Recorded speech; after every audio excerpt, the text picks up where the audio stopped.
Bonsoir tout le monde, je m'appelle Joana Joachim.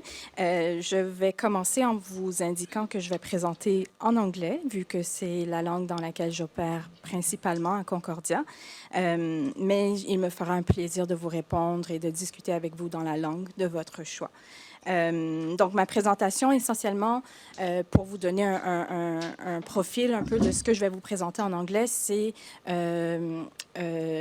une réflexion sur l'expérience que j'ai eue à enseigner les études noires dans un contexte d'histoire de l'art et les réflexions que j'ai eues à ce propos. Est-ce que je pourrais avoir la manette, s'il te plaît? Oui, merci.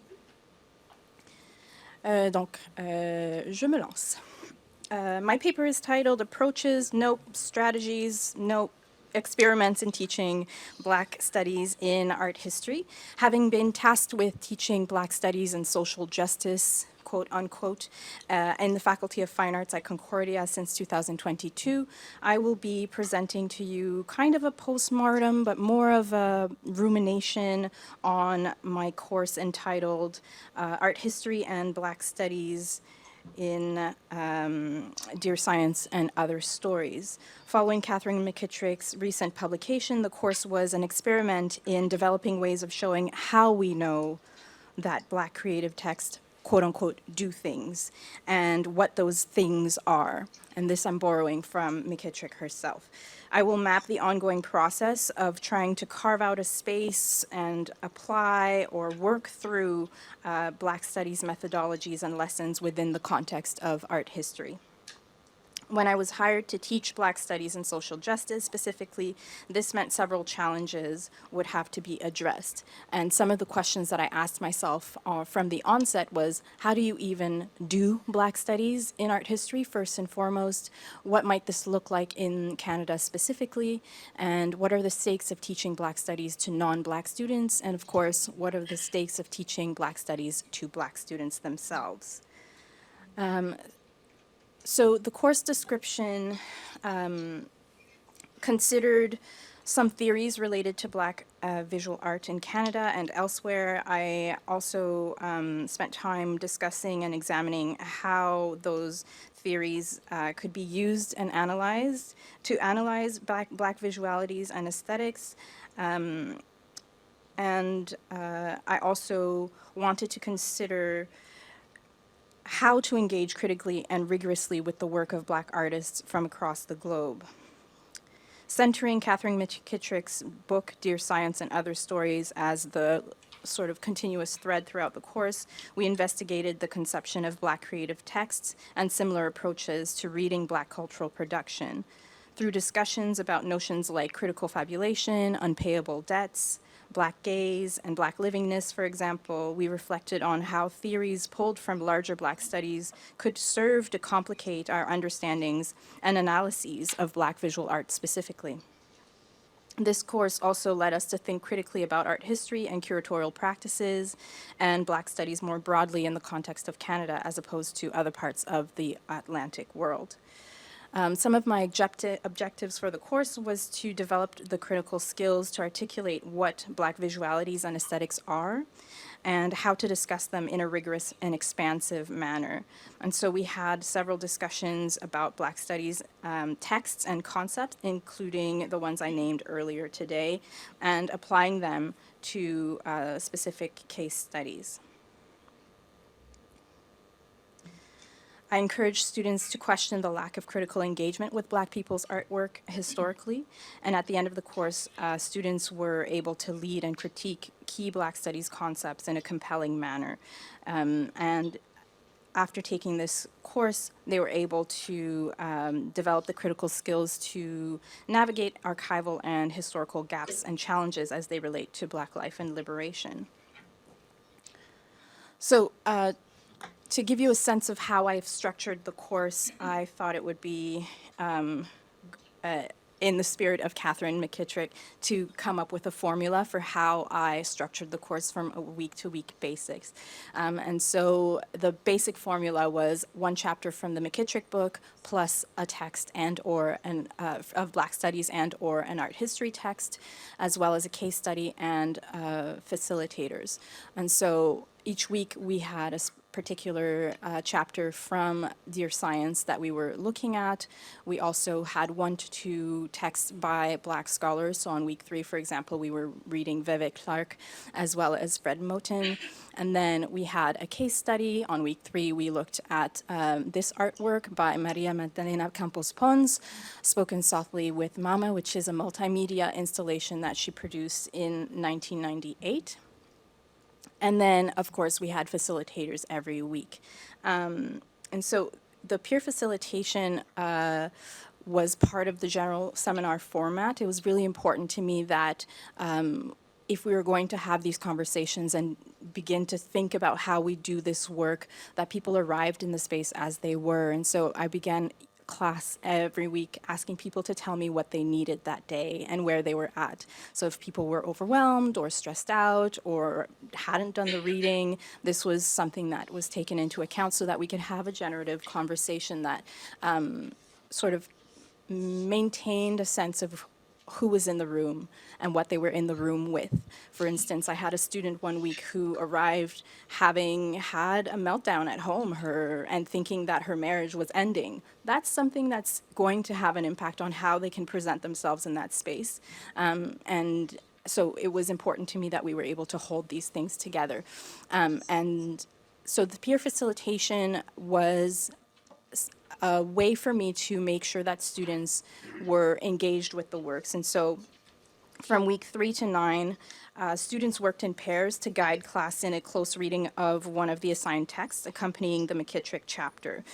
Each pair was tasked with shedding light on core arguments and ideas in the text, as well as how these fold into larger discussions about Black visual art and aesthetics, particularly in the practice of the artist we were looking at that week. And this was not meant to be a presentation, and that was explicitly stated to students that I expected them to run this sort of more like a workshop where they would help one another work through these ideas and to work through them with learning exercises and activities. So some examples of the ways in which we navigated through the texts together was, in one case, a student had us speed date one another with questions pulled from the text themselves. Another organized a word association improv game using terminology from the text so that we could start to think about how these words related to one another and what it meant that they had these relationships. And then we also had a week where we did poetic visual responses to the artwork and the text of the week. And you have an example of this on screen here. This was my visual response to Denise Ferreira da Silva's Unpayable Debt, and really kind of thinking about how I might visualize something like that and what that would mean if I were to translate her writing into my understanding of artworks. Okay. So in terms of assessment, it was a typical, reading response, peer facilitation, proposal, presentation, final essay format. Students wrote an essay about one specific aspect of Dear Science, which relates to Black visualities and aesthetics, and it had to demonstrate their grasp of key Black studies notions as discussed during the seminar, and apply this knowledge to a relevant selected artwork to illustrate their thesis. The essay had to include theories and methods it's examined during the course, in addition to their own research. Ultimately, I expected students not only to discuss these methods outlined by McKittrick, but also to apply them in their research and their analysis of a chosen Black artist. And we had spent the entire semester talking the talk, and so now I expected them to walk the walk through their analysis. And so I'm going to present to you 2 examples here. The first of which is on screen. So this was my student Julia Fortin's work. One student chose to analyze the work of Kitiko Diva entitled The Black Man in the Cosmos, which is an immersive multimedia installation projected in a dome, such as the one at the SAT in Montreal on the corner of Sainte-Catherine et Saint-Laurent. And you see an example of what it looks like when the artwork is projected in the dome on that's the left-hand side here. Their essay entitled Listening to the Footnotes of Kitiko Diva's Black Man in the Cosmos brought together visual elements, archival documents, audio and video clips, as well as their own journaling and chronicle their reading of this complex, multi-layered work. Diva's project, which she started in 2019 and completed in 2020, is a collage of images, words, sound, references, myths, realities, hopes, and dreams. And in their essay, the student explored three aspects of Diva's installation: affective proximity, Black feminist thought, and proximity to death, arguing that by grounding these three aspects of the piece in the cosmos, which they defined as representing the unknown, Diva provides viewers with speculative possibilities for marveling at existence. So taking cues from McKittrick's assertion that citation practices are fundamental to the project of Black studies, and McKittrick states it as follows, quote, bibliographies and endnotes and references and sources and are alternative stories, end quote. The student chose to experience the work primarily by working through how citation practices are central to Diva's piece. So in tandem with their research for their essay, they ended up producing their own massive collage, which you are seeing here on screen. So on the right-hand side is Julia's working through Diva's work. The second example I'd like to present to you is by my student Kitty Kerr, who chose to analyze the work of So in this case, I'm going to talk to you about Kitty's presentation, because the presentations were not meant to be formal in the sense that the student would come in and give a paper that was fully fleshed out and neatly tied up with a bow. Again, the question that I asked them to finish on was to tell us, their classmates and their peers, me, their professor, what they needed at the end of the presentation in order to bring their project to a satisfying stopping point. And so they could choose to treat their final presentation, again, like a workshop where they presented where they were in their final state, and then ended by asking us to respond to their need at that stage in the project.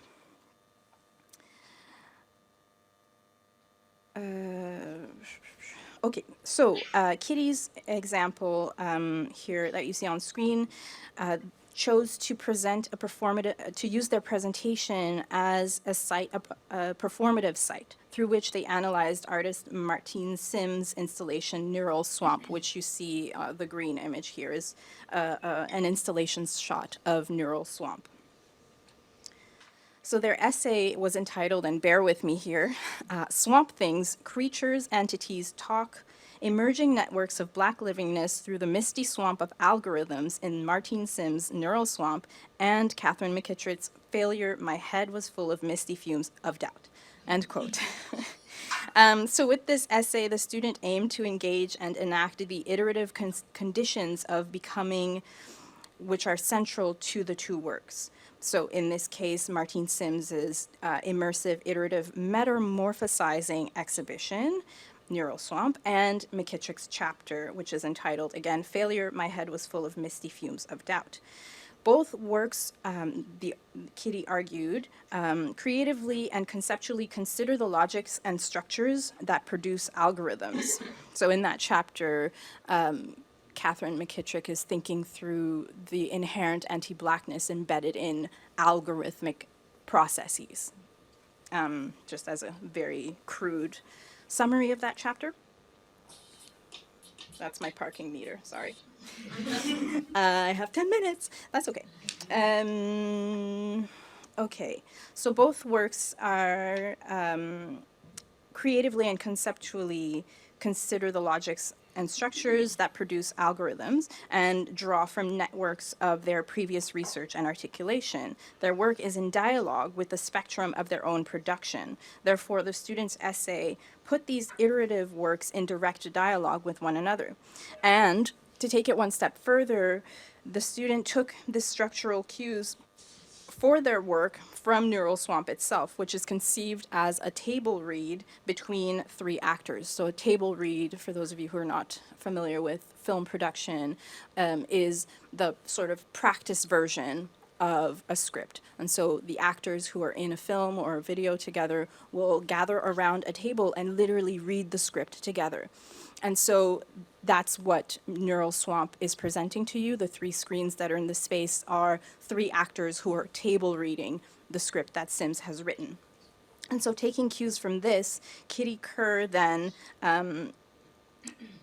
devised her essay in sections or scenes, as she calls them, which are premised by an epigraph in the form of a dialogue between the characters, as you can see here on screen. You see a screenshot of her essay. So their essay then is spliced with a screenplay that they wrote, wherein they brought McKittrick, Sims, and themselves into conversation using quotes from the book and the artworks, as well as their own questions and musings in the face of their research.